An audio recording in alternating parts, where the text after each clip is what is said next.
મારો જન્મ થયો હતો. મને બાળપણથી દેશભક્તિ અને દેશ પ્રેમના સંસ્કારોથી ઉછેરવામાં આવ્યો હતો.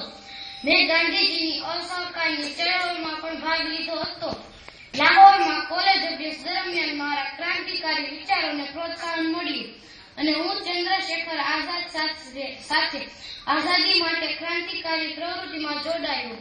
લાલા લજપતરાય ઉપર લાઠીચાર્જ કરનાર અંગ્રેજ અમલદાર સાન્ડર્સને મેં અને મારા સાથીએ ગોળીએ દીધો હતો.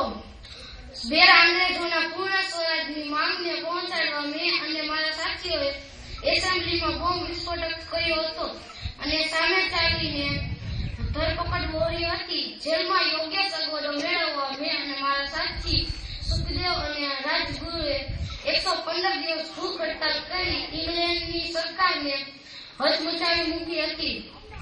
છેવટે એને રૂકવું જ પડ્યું. મને અને સુખદેવ અને રાજગુરુને કોર્ટે 27 માર્ચ 1931ના દિવસે ફાંસીની સજા આપી. અમારી પાછળ દેશનો દરેક નાગરિક માથું મૂકવા તૈયાર થઈ ગયો હતો. છેવટે કપટી અંગ્રેજ સરકારે અમને 23 માર્ચ 1931ની સાંજે ફાંસીની સજા આપી. મારા છેલ્લા શબ્દો હતા, દિલ સે નિકલે